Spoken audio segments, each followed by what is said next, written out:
Welcome once again to Lehto's Law. Here's Steve Lehto. I don't normally do such quick follow-ups, but I'm doing another one, so here we are. The other day I did a video about corner crossing and the idea that if there's pieces of property that are divided like this, where the four corners come together, and if you have the right to be on this lot and this lot, can you step over the other two corner lots to get there? And I pointed out that there is a dispute there because you are stepping over other people's property. And as the prosecutor in the case pointed out, although she lost the case with respect to the jury, she said, legally speaking, even though you don't step on that property, you are passing through it because you're going right over it.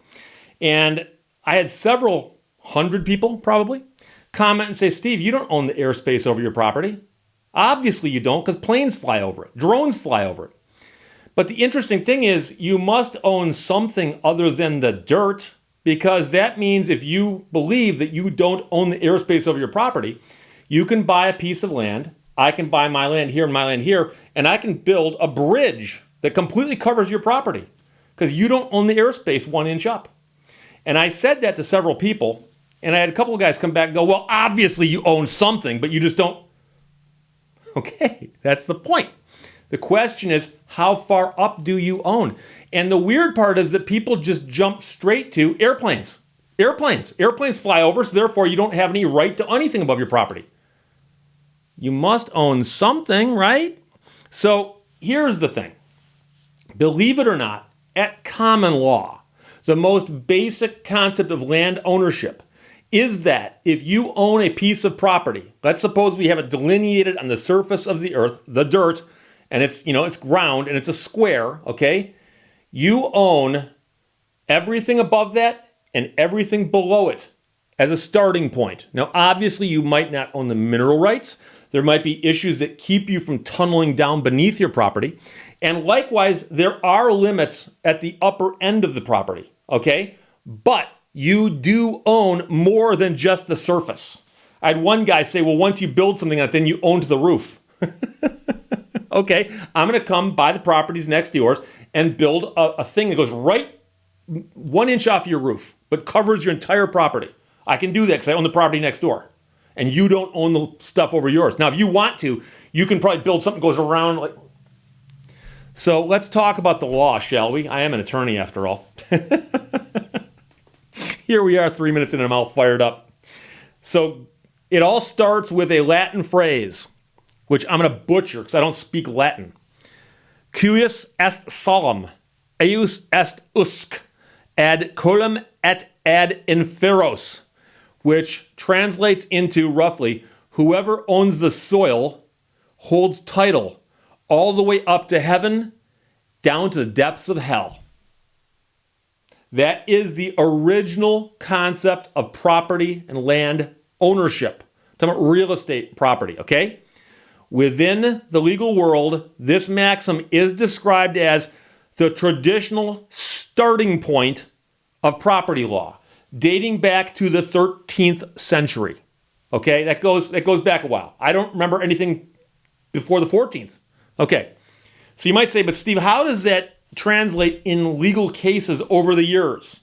Well, in 1587, somebody who'd been living on a piece of property for a length of time got upset because someone next door built something right up to the property line and it blocked their view apparently of the sun. They had enjoyed the light there for 30 years and these people built something right on the property line. And the people who were now in the shade sued and said, they can't do that. They're blocking my natural light. And the court said, the owner of the land was entitled to erect a house against his neighbor's windows, even though they had enjoyed light for over 30 years. And lastly, the earth hath in law a great extent upwards, not only of water, as hath been said, but of air, and all other things, even up to heaven. For suis est solum, est usque, ad colum et ad inferos, which is, again, the saying I just told you about. Point is that they are saying the person who owns this property can build straight up and down as much as they want because their property goes as high as the sky. Now, you might say, Steve, I know for a fact that there's planes flying way up there that aren't breaking that law with respect to trespassing. How is that possible? Well, believe it or not, a couple things you should know. One of which is there was a Supreme Court case in America in 1946 called U.S. versus Cosby. Cosby. In that case, Thomas Lee Cosby owned a chicken farm outside of Greensboro, North Carolina. The farm was located near an airport used by the U.S. military. According to Cosby, noise from the airport regularly frightened the animals on his farm, resulting in the deaths of several chickens. The problem became so severe that Cosby was forced to abandon his business and, under an ancient doctrine of the common law, argued that land ownership extended to the space above and below the earth. Using this doctrine as the basis of his lawsuit, Cosby sued the government, arguing that he owned the airspace above his farm. By flying planes through his airspace, he argued, the government had confiscated his property without compensation, thus violating the takings clause of the Fifth Amendment. The United States Court of Claims accepted the argument and ordered the government to pay compensation. And that then was fought all the way up to SCOTUS.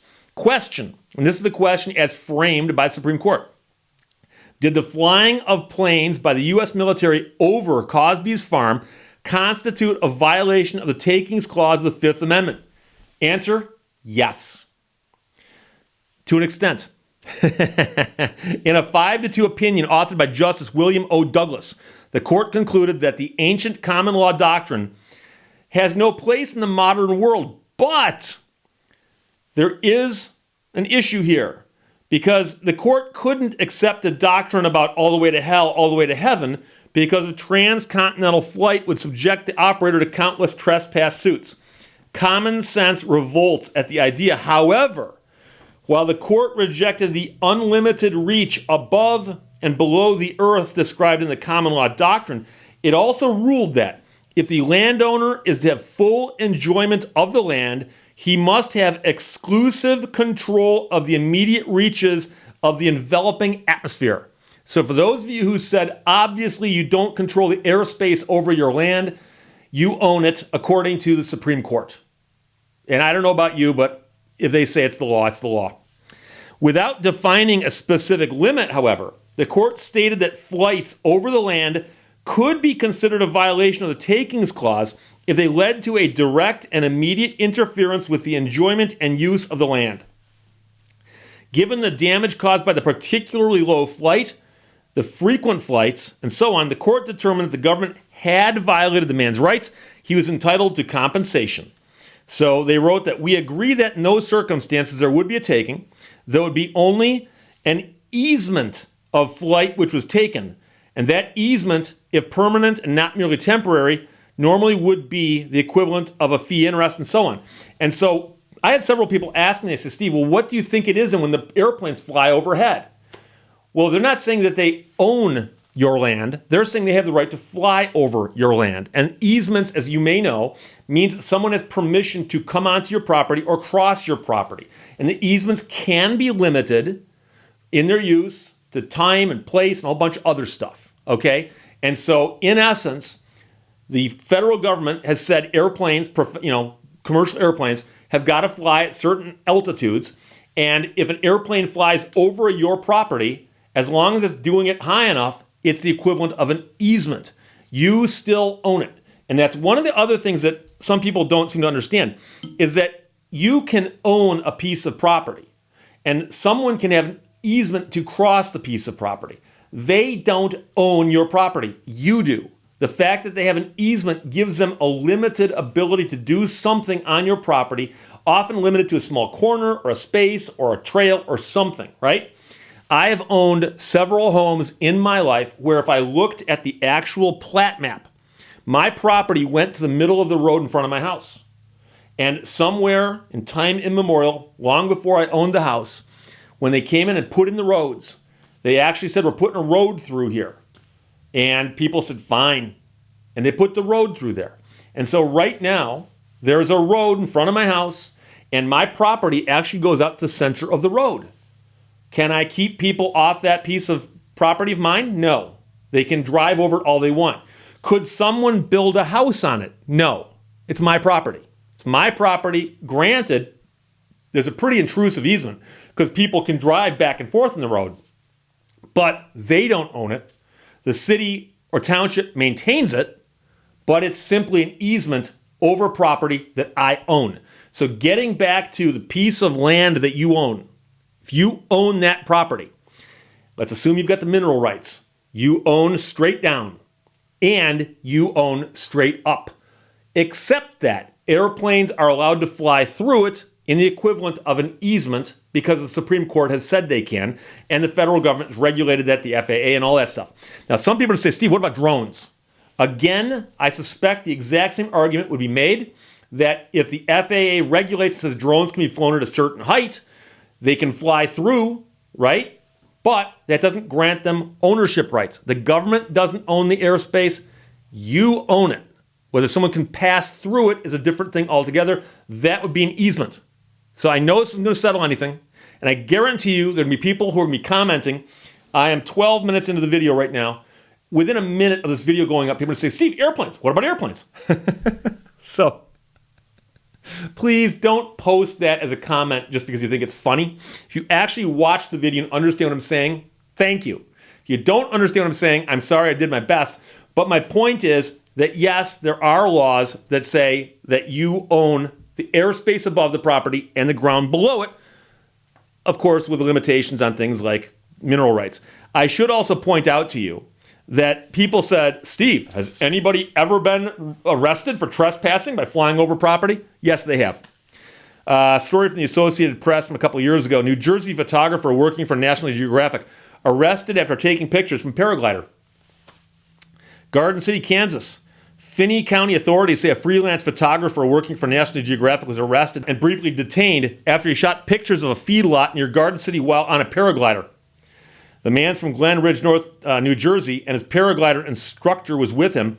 They were arrested for misdemeanor criminal trespass on June 28th after flying over the feedlot.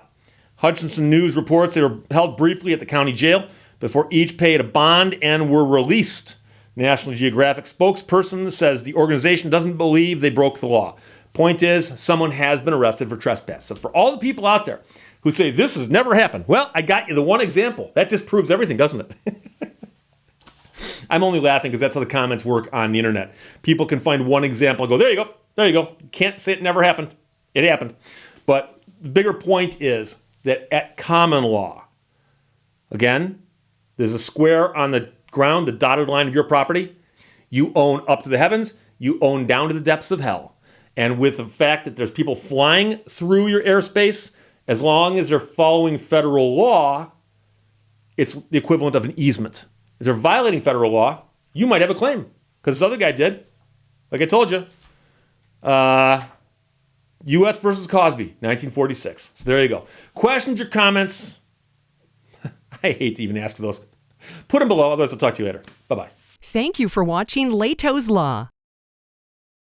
I like geography best because mountains and rivers know the secret. Pay no attention to borders.